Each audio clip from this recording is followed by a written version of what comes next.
What up, what up, what up? Welcome to another episode of New Orleans Basketball. I'm your host, Raphael Rattler, joined by my fellow middle brother. Merry Christmas. Happy New Year's coming up. Garrett G. Money Rattler. What's poppin' with you, bro? What up, bro? Happy holidays, Merry Christmas, and all that to you, man. Happy Hanukkah. Everybody, happy Hanukkah, all the holidays, happy everything to everybody. It's a cheerful season, man. No matter what it is that you believe in, it's about family and keeping your family close, celebrating people and things that are close to you, not the materialistic things, although those are nice. It's about family, man, and nothing means more to us than family. Our dad's birthday was yesterday on Christmas. Happy birthday, Pop. Shout out to you. Went over there and celebrated him, man. Got to see the rest of the family. Greg and Gerard is in town, and AT y'all, everybody. So, shout out to everybody who was with their families yesterday. And man, it was a interesting day of sports yesterday, man. You got this beef between like the NFL and the NBA. Chuck calling the NFL greedy because they want to put games on. Not gonna lie to you, some of those games I didn't watch any of them because I looked at the matchups and was like, probably looks like more of a basketball type of day to me. And then like the games were on Netflix and Prime. NFL is really trying. But you didn't want to watch the Chiefs without Patrick Mahomes? Oh, okay. That wasn't a thing. That wasn't a thing. But the NBA, man, the NBA did their thing, man, and they had some real good games on. Obviously, started with the Cavs and the Knicks.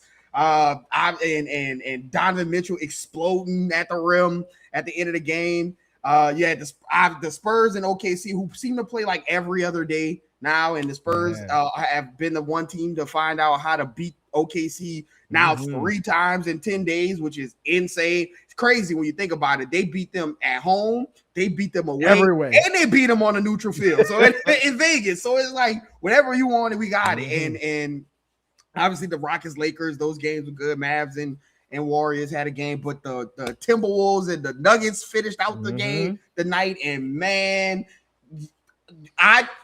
So I've been the one who's been questioning did Wilt do some of the things that he actually did. But watching Jokic, I'm like, well, maybe he did, because man, that dude is incredible. That is some insane level of basketball being played. So and then I ended my night off with watching 2 episodes of Stranger Things. I have not watched the 3rd episode of Volume 2, so hush your mouth if you watched it. But I did finish that. I did do that. So all in all, man, good holiday, good Christmas season, good way to celebrate that. And obviously you'll be in town shortly, so we'll be able to link up and make it a full family type of thing. So everything's all good on this side, man. How about you? Man, everything is blessed. Like you said, happy everything to everybody. Nothing but good wishes around this time of the year. Man, look, I got 3 little kids, and man, putting together toys and like I got girl dolls and stuff like that. Like, it's good and bad, because I'm like reading the instructions, and I got the little the screwdrivers out, and I gotta get the batteries for this and that and stuff like that. But then on the flip side, like, my son is getting to that age where he's starting to like really love sports and enjoy things, and he opened his first jersey that wasn't a Pelicans, things like that. So that was cool. But then he got a little basket. I don't know if you remember the little basketball toy where the nets faced each other and you had to like flip the ball. He got one. So it brought me back to my childhood. So like that part's cool and everything. And then we watched basketball together on Christmas. So it was blessings, and I can't wait to be home. But before we get too far, there are some Pelicans things we really need to talk about. They did win 5 straight games, and then you go into almost like a schedule loss in Cleveland, because you and I talked before the streak even began. We're like, what are some of the tougher games? We text off the pod, and I'm like, that Cleveland game, 1, because I didn't think that Zion would play, but 2, because it was a back-to-back in which you had to travel and you were going to get in late, and then you have to flip around and come back. There was a scheduled thing, but there's some things we'll talk about to do that when it comes to that game. But make sure before we get into it, you follow us on X, on Twitter, on TikTok. That's NO_basketball, no E. Make sure you're liking the episode below, and make sure you have subscribed to the channel. So Pelicans won 5 games in a row, which again would be more than the majority of the first 2 months of the season combined, and are now 8-23. They're still a long way to go before you start talking play in or anything like that. But you're starting to see them play better basketball. The change from James Borrego, like we've documented so many times on this episode, is drastic. Like they look like a team that has some organization, has something going in the right direction. But now the challenge is how strong can you finish 2025 in terms of the rest of this month? And then can you really give yourself a chance to make a run at the play in on the back half of the year and things like that. So let's start with the injury report. Pelicans win their 5th game, but like we always say, when you do one thing on one side in New Orleans, on the other side, Herb Jones rolled his ankle. I don't know if it's anything too serious, but something that the team's going to be cautious about. Jordan Poole rolls his ankle, so he misses the game versus Cleveland, but he's been upgraded to probable tonight. But the most important thing is that after the 5-game win streak, we were all looking at the Cavs game mostly out of one thing, to see if Zion was going to be available to play. Because regardless about how the Cavs have played, they were the 1 seed last year. They've gone through injuries this year and all that. The Pelicans are a different team with or without Zion. It's just the fact of the matter. And the Pelicans lost in this one. And again, it's one thing to say it's a schedule loss, because I do believe that those exist. But it's another thing to say there's still something you can learn from it versus flushing the tape. In this one, Zion plays in his first back-to-back in like 2 years. And he's the only player who really looked like himself, really the only player who looked like they had energy. And he was the only player that the Cavs couldn't stop to some degree. But all in all, like the reasons why the Pelicans struggled throughout the beginning of the year and the majority of the season up until this month is because you lack cohesion, you lack defensive activity, you just lack the things, the ball movement in the half court and in the you lack rebounding and gang rebound, things like that. So it reminded you of the reasons why the Pelicans team struggled, right? And so you look at a game and you don't want to necessarily just burn the tape. You want to look at a game like that and say, what can we learn from that for a team that's trying to figure some things out and trying to establish some momentum? I think it's very quickly. We talk about how the Pelicans have a different way of approaching offense in terms of their death by 1,000 cuts with beating you up in the paint versus the three-point line. But if you're not scoring there and you're not getting the threes either, things can quickly escalate on you like they did in the Cleveland game, especially if you're not going to bring it from the defensive end. Things get out of hand very quickly. So what were your immediate takeaways just from that game, and how big of a deal do you think it is that, hey, you had some momentum, but hey, you got knocked down a little bit by a good team? Yeah, I think the latter part is the one that sticks out to me the most about this Cavs game, because again, you get in late, it's a back-to-back, and I think the weight of this winning streak, and again, this is a team who is a franchise really, who's trying to establish things, right? Like this isn't 5-game win streaks to other teams and other organizations. Is like, okay, like what's the next game? What's the next game? But for this team, after what they went through this, at the beginning of the season and losing the coach, and then 2 of your better players are 19 and 20-year-old rookies, like every little thing matters to this team and this franchise who's trying to establish themselves. And so when you have a 5-game win streak like that, and it's so like emotionally taxing every game, and then there's a lot of close games in there, you have to execute at a lot of those close games the night before you're trying to execute in a close game against the Mavs and pull that game out.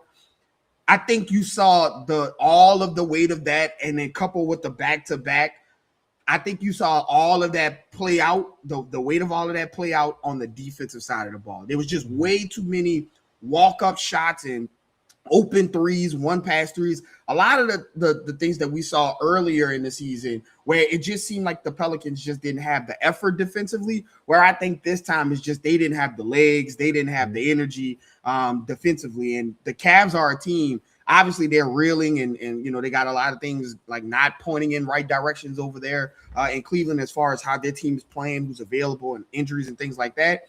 But they are a team that has superstar talent. When you talk about Donovan Mitchell, and then obviously star talent, we talk about Darius Garland and Jared Allen, and so and they flank those guys with nothing but shooters, and you could see that the game plan against the Pelicans in this game was to just get up as many threes and win that math game that everybody mentions every single time. And so I think once the team didn't show that fight and that the level of energy that you had to have on to defend a team like that.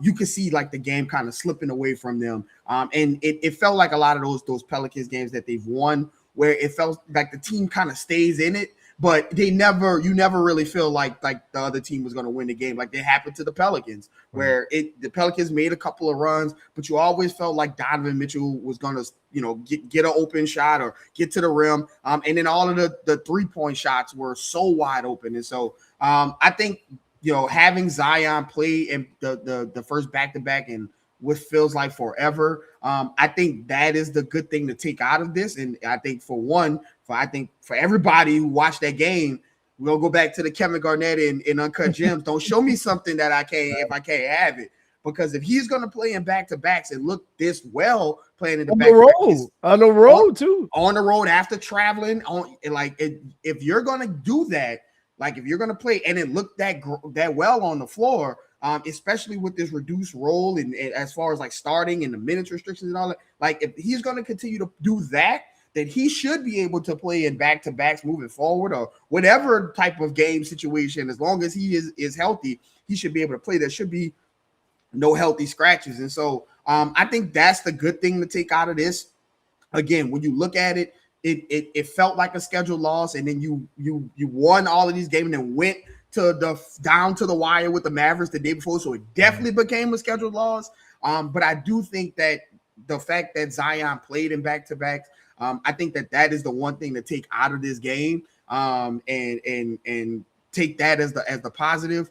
Obviously, there are some other things that people did on the floor, but for all intents and purposes, for me, this was just these guys didn't have the effort. These guys didn't have the energy. Christmas was coming up. Like I just don't think that they got off the plane with the requisite amount of energy and effort that they needed to win this game. And then when the ball tipped up and a couple of those threes went down from the Cavs, I think it just got away from them. Yeah, I think that's a big one. And I keep going back to the same thing.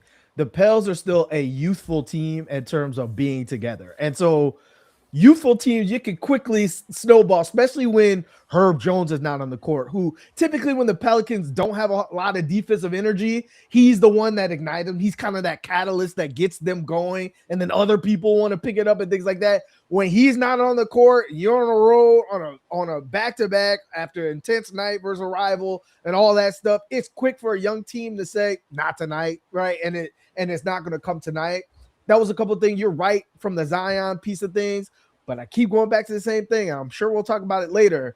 When you play versus teams for the Cavs, even without, Evan Mobley, like even without some of their main players, when you start throwing small lineups out there over and over and over, it felt like last season again, where the Pelicans are just getting out rebounded over and over and over. And it's not like they're not trying. Sometimes they weren't trying. It's just like you're 6 foot tall, and they have 4 guys on the court who are 6'8" and above. And it just becomes that math game when it comes to things. So I'm just interested to see how that continues to play out as the season goes on. There's 51 games left, 50 after the night. And so there's still most of the season left to go. But I'm just interested to see how long the double small lineups continue under James Borrego. So the Pelicans have won 5 out of the last 6 games. They're playing the best basketball of the season. And it doesn't feel like a fluke. It doesn't feel like, oh, you had a good game that night, people were hitting shots. It feels like, oh, this is something sustainable. You figured out how you want to play as a team, regardless of who's on the court moving forward. What are some of the things that stand out to you in terms of some of the things they've been able to establish up until this point, and some things they need to continue to kind of look at and adjust as you go into the back half of the season? Yeah, I think this has been this turn for the Pelicans. I think it coincides with a lot of things, right? Obviously, bringing back guys healthy and having them on the floor. A lot of these games have been won in different ways, right? Like you've had blowout wins, you've had come from behind wins, you've had games where Zion hadn't played his best. You've had games where Trey Murphy hasn't played his best and still won games. And I think, again, that coincides with people coming back, right? You start looking at Jordan Poole and his minutes and some of the shot distribution being taken away from guys, who shouldn't be having those amount of shots. and now you funnel it to guys who are more comfortable and who are better at taking some of those shots.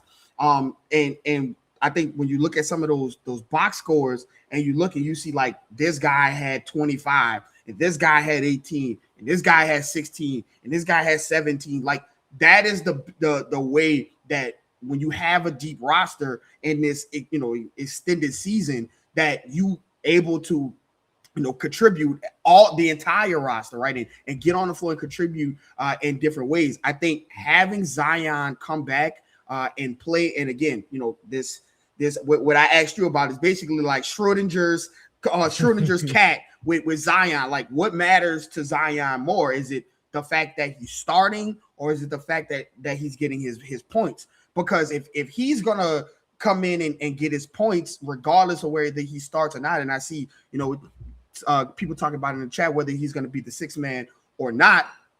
I think if he's going to come in and be Zion Ginobili and come in and be the leading scorer of the team, or close to the leading scorer of the team, and then this also keeps him a prolonged stretch on the floor. Well, if he still gets his minutes, doesn't matter. But you've seen him be fresher when he comes in, and he's able to kind of come in and put his fingerprint on the game in a way where he's more comfortable and he's more able to close it out at the end of game and give more effort on the defensive side of the ball. I think that's a plus for him. He's already shown that he's able to defend on the plus side, and you see him now in this stretch where he's stepping out and he's switching on the guys. He's playing bigger, playing smaller, whatever he needs to do. I think that is a key part of this turn for the Pelicans. I know when he got injured and it was hey, this is it. It felt like the bottom of the barrel, but you always talk about his effect on the game. You see it, and this is why the Pelicans put up with what they put up with Zion, and why they go through all of these loops and all of that with Zion, because that is a talent that you can't deny when he's on the floor, right? And so I think him coming back has shown, giving this team a spark in all of the different areas, including, like you always talk about, just looking to the side and saying, hey, we got that guy. And so if push comes to shove, he can get us a bucket right now. And so I think that has kind of injected a little energy into the team.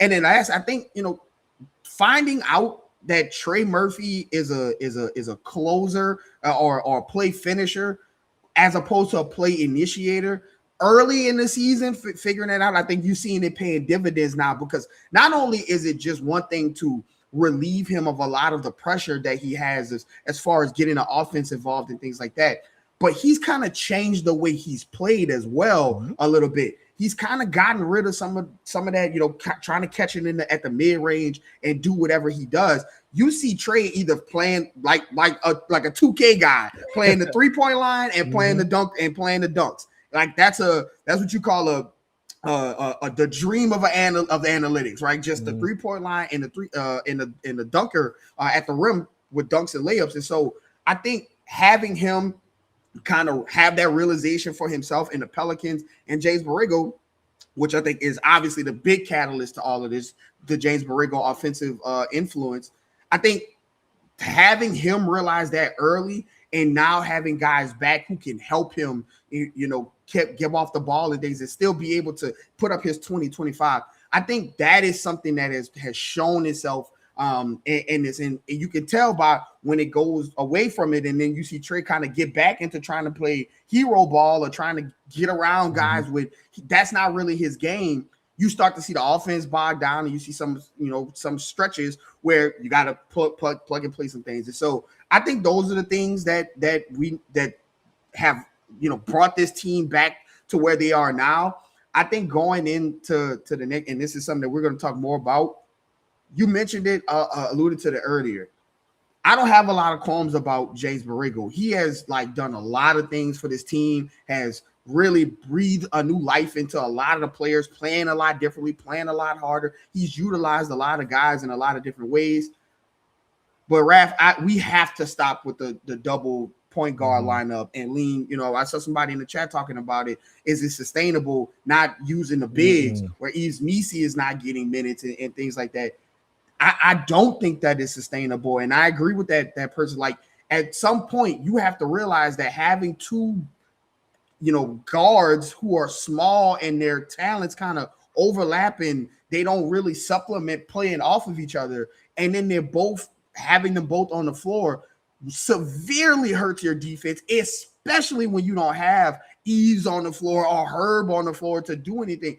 Those are the lineups that James Borrego has to realize are really hurting this team. And again, we'll get into it more. But I think that is the type of thing that moving forward, finishing out 2025 and going into 2026, I think that is some of the things that you need to work on moving forward to keep this level of sustainability up, because you've seen it time and time again. That lineup get destroyed, attack defensively, and they're not really able to generate things offensively because all they do is drive and kick to each other, and then the other person has to drive and kick to the other person, and because they can't finish around the trees down at the rim. And so those are the things I think that have brought this team back, and that moving forward, those can be the catalyst for whatever this is that the team is trying to achieve. But in moving forward, they have to get rid of this double point guard lineup and start exploring. Instead of playing two small guys, I feel like the Patrick Star meme. And why don't we take the two small spots on the floor and fill it with two tall people and see where that goes?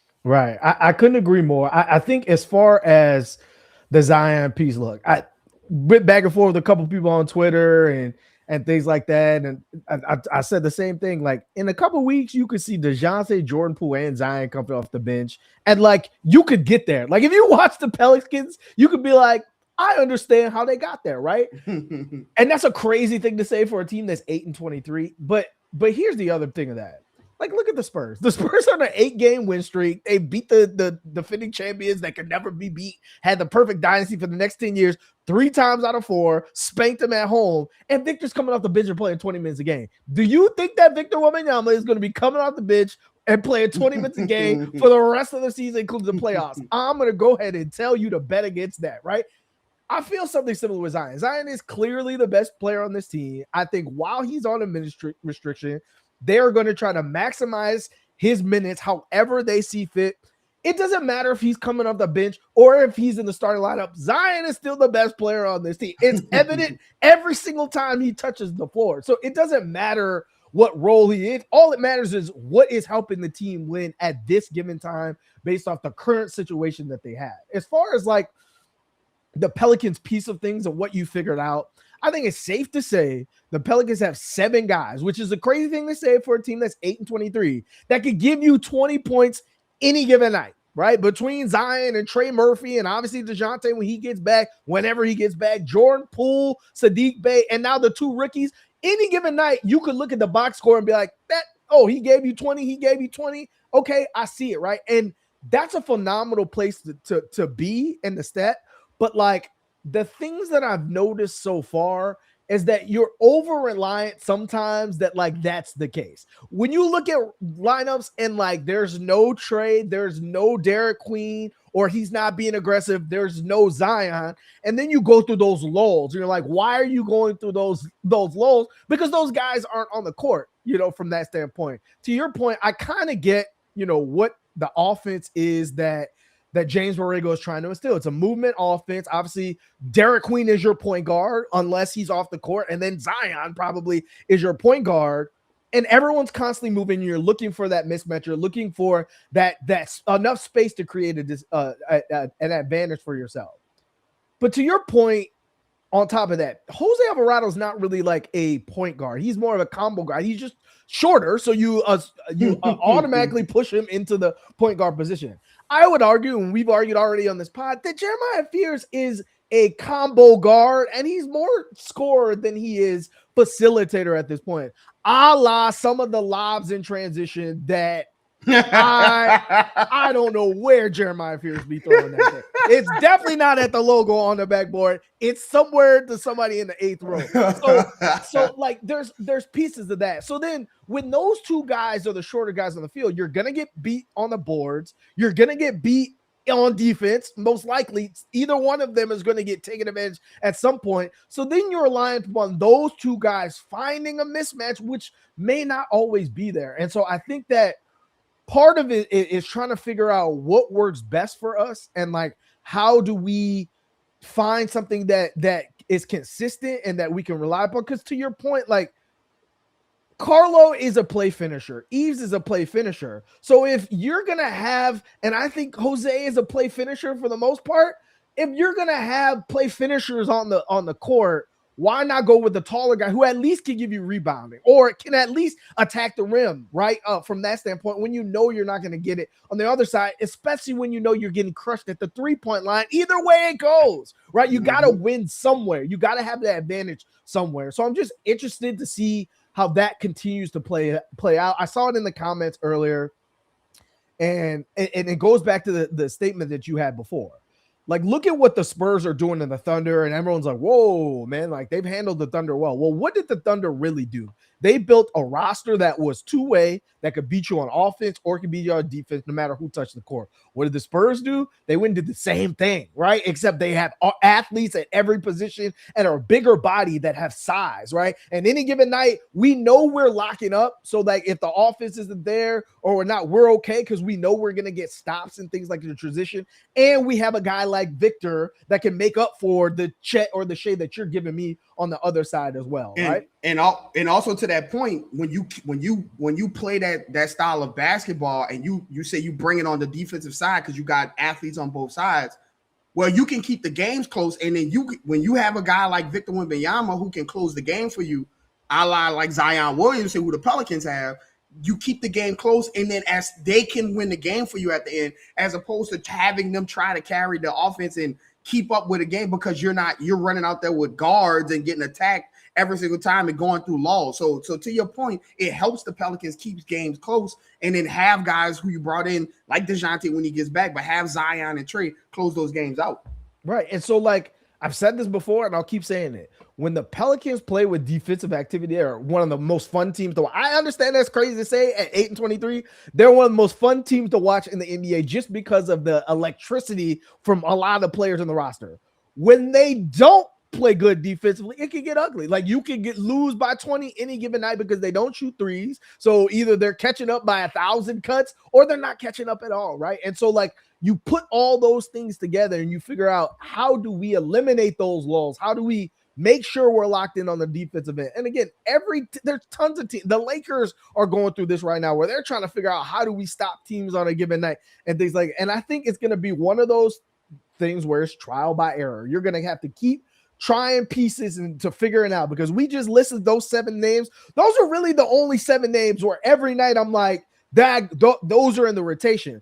All the other pieces around that, those are the mix and match pieces. Those are the what do we need tonight pieces. I think those are the things where you're going to have to look at James Borrego and say, what are you doing with that? Because up until this point, nobody deserves MVP on an 8-23 team. But if there was an MVP to this season, it would be James Borrego and how he's able to get the most out of Derek Queen and gotten those guys to step up. Jeremiah Fears, I don't know if he's hitting like a rookie wall. Like, he's had some rough efficiency nights the last couple games. You saw this from Eves Measy last year where he started the year on fire and then kind of hit a wall. I don't know if it's necessarily that for Jeremiah Fears, but you're asking him to do a lot, right, as the starting point guard, and he's not even closing games. And to your point, you just want to be close in games, because I've always said this and I've never understood why. I think Zion's been the closer on this team, even with Brandon Ingram, and I know Brandon Ingram's ability to hit contested shots and things like that. But the majority of the time I've seen Zion with the ball with very few seconds left in the game, under a minute, under 2 minutes, things have gone well for the Pelicans. Now, a lot of time he hasn't been on the court to be able to do that. But the times where he has, and I see it in the comments, I do think that he is one of those players that rises to those moments when those moments come, right? And you give him the ball at the end and you figure it out from there. I do think that he's one of those players when it comes to that. So if this minutes restriction, this rotation chemistry, the offensive chemistry is growing, one of the few things that you're pulling out is that Zion's still the closer. And again, you don't know when DeJounte's coming back, but it's better to have more than one option if you have it available when it comes to that. So I just think that there's a lot of things to like as far as what you are seeing from the Pelicans. The Smoothie King Center is saying the same thing in response by being more and more full as they're starting to figure things out under James Borrego and Zion's return and things like that. But there's 4 games left in 2025. You got one tonight versus Suns, another one versus Suns, and then you got a tough game versus the Knicks at home. At least those three are at home, and then you get the Bulls, who you beat twice already this season. What are some things that you want to make sure that either are tight in these games to give you the best chance to succeed, or at least are heavy emphasis so that if you do lose the games, you don't lose because of this?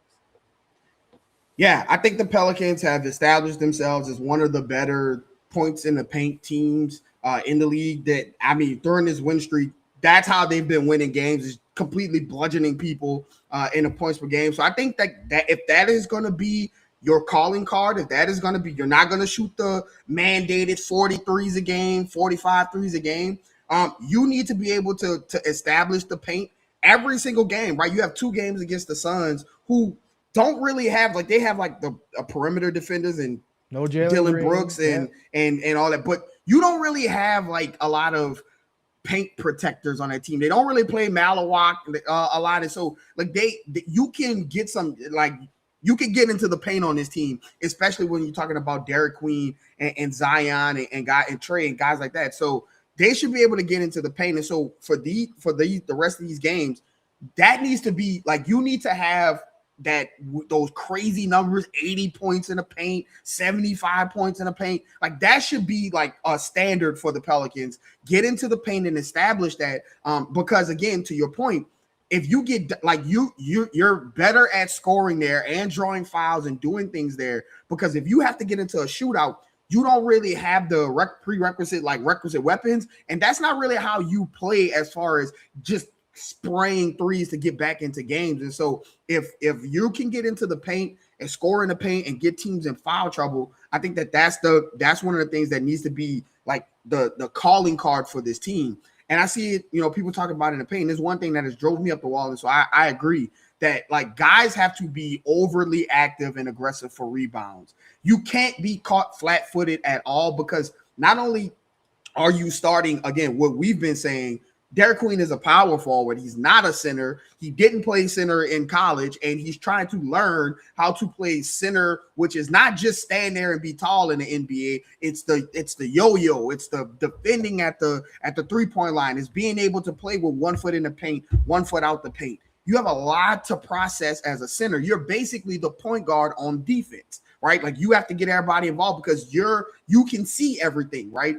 And so not only that, you have to also worry about boxing out and rebounding that and learn that. Like, he's a good positional rebounder, but he's not like Walker Kessler, where wherever you put him 4 or 5, he's getting 15 rebounds. And so he is, hey, you got to put a smaller guy on me so I can get 10 rebounds because he's smaller. But if I have to play center, I'm not, that's not his thing. And so if you're going to play this Derek Queen at center lineup, you have to know that, like, you're going to be a bit undersized and underactive on the boards, because Sadiq Bey is your power forward, and, going down and further down, Trey Murphy and her slender.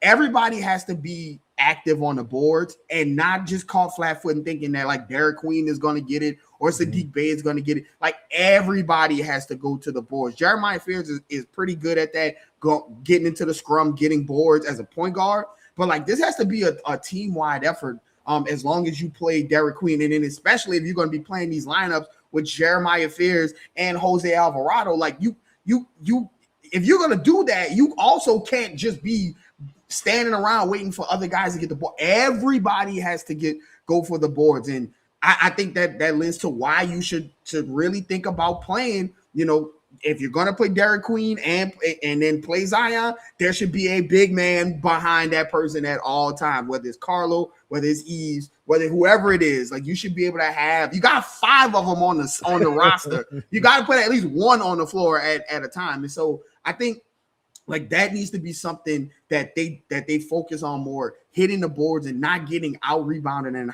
out hustled. We talked about that should be a non-negotiable 3 years ago, right? And to Willie Green's credit, that was one of the things that he did not stand for, was, not a non-energy and not playing defense and things like that. Well, now with James Borrego, you have to make sure you keep that same kind of consistency of non-negotiables up, because this team can't be out hustled. They can't be out rebound. They can't be out, like, energied. Like you could be out rebounding because you're small, but if you just got guys standing around and smaller guys are getting into the boards, and like centers are not even having to box out anybody, just go straight up for board, you're not going to win any games like that. And so like that needs to be a focus point moving forward, with as far as getting in the paint, being the physical team in the paint and on the boards. I think those are the two things with these last remaining games and going into 2026 that should be a focus: points in the paint and rebounding, not standing around in effort. I mean, you just can't get outworked, right? Like James Borrego has said this so many times. He's like, we have to win around the margins right now. Obviously, you're playing a lot of young players, playing 2 young players 30 minutes a night. You're starting 2 young players. You've got to win in all the small areas, especially when you're a smaller team. I couldn't agree more as far as the double big. I said that before the season started. Like that, you're just playing to your advantage. And like Carlo Magovich and Yves Missi are not like your typical 5s either. Like they're both really athletic. They both are fast and can run. They both can move their feet when they're on the perimeter. Now, yeah, you don't want Carlo guarding the Devin Booker over and over and over, but I would rather size in that situation versus playing a smaller player who's definitely not going to beat Devin Booker over and over. And that's just one example. And so I agree with all of those things. Rebounds is one of those things. And again, like, whether it was Willie Green, whether it was James Borrego, the test going into this season was you had a bunch of players who can score. You've been able to figure that out, but you were going to have to get them to buy in defensively. And it wasn't going to be one of those things where, by game 30, we're locked in. We know what we have to do every night. It's going to be one of those things where you have ups and downs, where you have a stretch where you do well, you drop some because you don't do it, and then it hammers home that this is what we have to be moving forward. You mentioned the urgency on the glass and the competitiveness as far as playing undersized and undermanned and just working harder. Garrett, we talked about it a little bit on last episode, and after the Cavs game, like, it rings even more true. The Pelicans have to be one of the most athletic, most ridiculous teams in transition ever. They get in transition so often, and it's 3-on-2. You learn 3. I am coaching my 7-year-old son's second grade basketball team, and we work on the 3-on-2 drill. The Pelicans have the advantage way too often where either someone should dunk the ball or someone should lay the ball up, and the ball somehow ends up either for the other team out of bounds or like a horrific shot somehow. And not just out of bounds, like at the concession stand. Yeah. and I don't know if it's because they're young players and they're trying to play too fast and building into the crowd or whatnot. But this is also where it hurts not having a DeJounte Murray, who's probably going to make the right decision every single time. This is another point of what I'm looking for just to close out the year. It also probably hurts not having Zion on the court consistently to know, hey, if I'm in transition, where is number 1? He probably is going to score this ball, whether I need to pass it to him, whether it's an alley-oop, whatever it is. Let me find him, because so many times you can see that whether it's Herb Jones, whether it's Jeremiah Fierce, you can see them thinking while the ball is in the air, or while they're dribbling the ball up the court. And a lot of times when you have true point guards on the field or star power on the court, get them the rock and let them figure it out from there. And too many times the Pelicans are just struggling mightily in this area. Like, they could have a Shaq in the Fool episode of just them in transition so far this season. So look, to that point, and I couldn't agree with you more. The only thing I want to add to that is that I feel that way about everybody on the team. The only person I don't want to turn it down is Derek Queen. And let me tell you why. Because he might make some bad alley passes where you're like, oh, he missed him, or he missed Trey on a like over the shoulder. Mm-hmm. But bruh, his ability to and willingness to make like passes, like he made one, he got off the board, like took one dribble pass half court, past the free throw line on the other side of the court, and hit a bounce pass to a catch and shoot 3. And I was like, yeah. Big. I don't know too many point guards in the NBA that could make that pass, let alone big men, let alone rookie big men. And so I want him to be as creative and fanciful with his passes. His turnovers they bother me, but they don't bother me as much as like when Jeremiah, because I know Jeremiah Fierce is like learning on the fly and like he's trying to do something. Derek Queen is like, I know what I'm doing. Mhm. I just might have missed him on this pass or might have. So I want Derek Queen to continue with his creativity and his daringness to pass. But everybody else on fast breaks, I'm with you. Like it is some of them. I'm like, bro, how did they go 3-on-1? And I look down to text you, oh, here come the dunk. And I look back up and it's a 5-on-none going the other way. Yeah, no, you're absolutely right.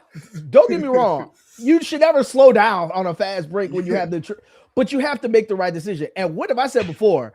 Option one on the court should always be Zion. And I think, again, with him going up and him going down, sometimes when he's on the court, you're like, why is the ball not going to Zion? And some of that is on Zion to demand the ball or to go get the ball himself on a rebound. And some of it is his teammates needing to know, yes, it's an equalitarian offense. Everyone get their own, but give the ball to number one, or you come up and sit down. Like, yes, it's part of that, but part of it he's got to figure out on his own. But if it's not Zion, I think the ball should go through Derek Queen, whether it's in transition, whether it's in half court, whatever it be, because he's the best passer on the court, especially with no DeJounte Murray. I figure him to be one of the better decision makers on the team at 20 years old, right? When it comes to that. And so I buy all those things are up. I think that from the defensive end of the thing, what you really liked during that 5-game stretch was the connectivity, how it felt like everyone knew where to be, where the second and third and fourth pass came from. The guy was already there. No one was rotating late. You just knew where the help was. What did we talk about in some of the games that they won? They knew where the ball needed to be funneled to instead of letting the other team's best player like Donovan Mitchell go one-on-one versus Jose Alvarado 10 times in a row. You were showing him bodies earlier and making other people beat you consistently. Luckily, the Suns are not having Grayson Allen tonight, so he can't drop 40 points versus the Pelicans tonight. But someone else, it could be someone else's night. And guess what? If it's someone else's night and it's not Devin Booker's, you did your job. And I think that, like we've talked about before, the signs of a young team is not overreacting, right? Where some role player hits a shot, hits two, and you stop showing Devin Booker bodies and he gets hot, and all of a sudden you're down 20, right? And things like that. And so I think that is some of the things you're looking for the team to continue to grow on after the last versus Cleveland. So we talk about this home and home. I think this is the third one the Pelicans have, maybe second one. I know they had one with the Timberwolves. What are some of the things you're looking for? Obviously, Jordan Poole upgraded to probable. That looks good. Don't think you're seeing DeJounte in 2025. Zion's not on the injury report. Herb's out. What are some of the things you're looking for to see if the Pelicans can grab these two? Because I think grabbing these two are important, especially before that Knicks game, just to give you a little momentum to say, hey, we've beaten some of these playoff contenders right now in the West, and we're making up ground. Not just because we believe we have the talent we can do, but we can make up some ground. Yeah, that's where I'm at with it. Again, I think this team is starting to figure some things out. I think the X's and O's are starting to line up with, and guys are at least, relatively healthy. I think for now, I want to check in on the mindset of this team, right? Like, you look at where the Pelicans are in the standings, and they, with the awful start that they have, like, they still have an opportunity to make a run and do some things and get into the play-in. But it starts here. And I think, this is a team that can come in and can kind of beat you with their mentality, right? You have Dylan Brooks, who has this, obviously, this like villainous kind of personality, beef with LeBron, and he can kind of get it and bully you, right? Like, he can get on the floor and bully you. You got a lot of young guys. Obviously, Jeremiah Fears don't play that. But and Derek Queen, Derek Queen don't play that. But like, they can come in and they can bully you, right? Same thing with Devin Booker. Devin Booker's kind of an offensive bully. If you've been watching the Pelicans, you know how much of an offensive bully he can be. But I mean, to the point where like he's attacking the one thing that you won't take off the floor and like letting you know about it over and over to the tune of 40, 50 points. And so this is a gut check and a mentality check. You won 5 games in a row, right? They had AD and Joel on the camera, and Trey came in while he was shooting at the lineups, and we're going for 6. And then you got smacked, right? Now this is an opportunity. You're at home in the Smoothie King Center, which has started to show life, started to acknowledge this product that you're putting on the floor. This is an opportunity to literally grab this, this momentum that you had to grab it and to bottle it and use it moving forward. Get both of them, right? James Borrego needs to come in and say, listen, we're looking at this is 2 games. This isn't 1 game and then another. This is 2 games. Can you win these back-to-back, these home and homes, and establish, grab that momentum back that was before this last game? Again, young team, emotional highs, emotional lows. This is an opportunity for everybody to step up and grow. And I think it starts with number 1.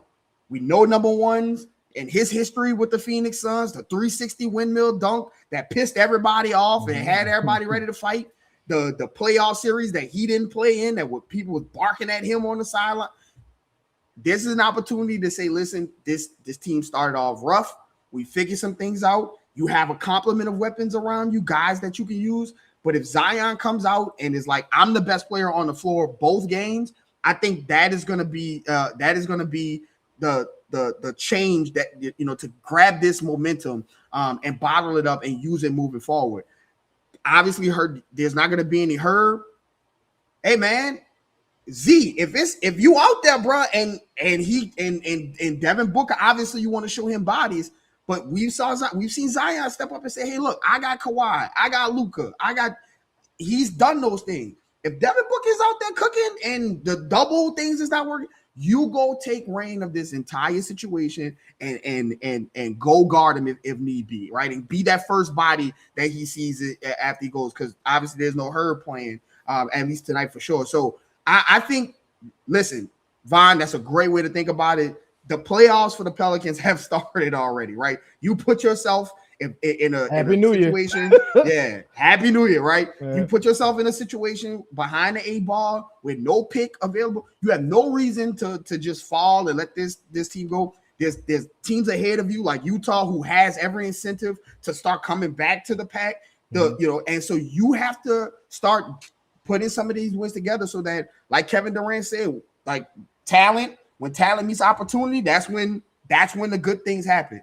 You have to make sure your opportunity is available. You do that by winning games at home and utilizing the talent. So to me, this is a gut check and an attitude check home and home for me for with this team.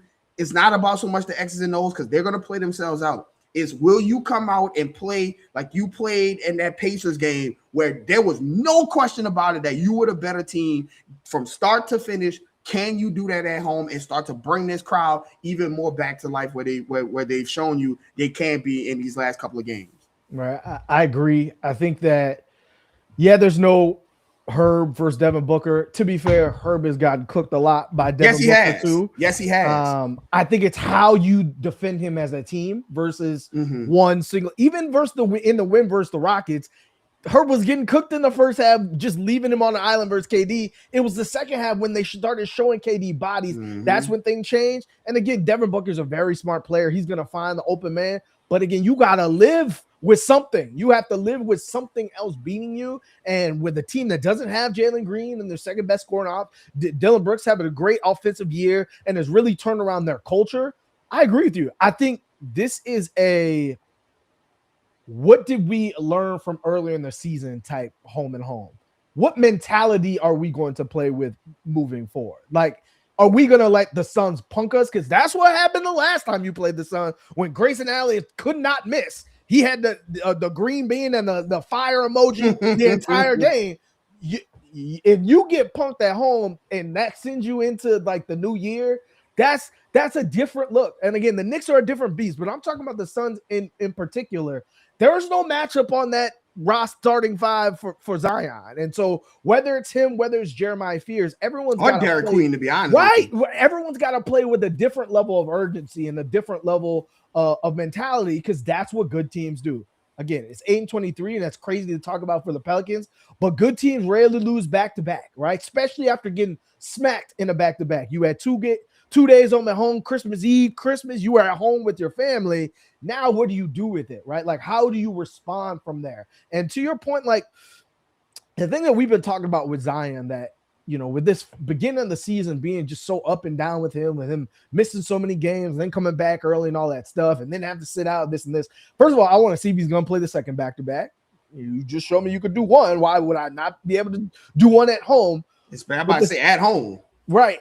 But the second part is like now he's getting to a rhythm. Like in the beginning of the season, everyone's like, look at Zion's number. They're so low. I'm like, it's hard for a player like that who constantly revolves around rhythm to never have it because you're on and off the court to get in a rhythm. The last couple of games, whether he's coming off the bench or not, that's not what I'm looking at. I'm looking at, does Zion make the shots that Zion normally makes, right? Is his efficiency where it normally is, right? And you're starting to see those things. Is his activity level? Because that's what I look at with Zion. Like you look at some of these things and you say, okay, well, you know, if he's scoring 30 points, how you get rebounds? I just seen Nikola Jokic and Luka and all these guys have 40 and 50 and 9 rebounds and 7 rebounds. Activity. Like, what are we going to talk about with Trey Murphy in terms of his shift in the second quarter of the season? It's activity has been going up on the boards and the passing and things like that. When Zion brings that activity on both ends, it ignites the entire team. And when Herb is not available to do that, you're looking at your star from the other end. So I want to see him on the boards. I want to see him in the passing lanes and things like that, but setting the tone, right?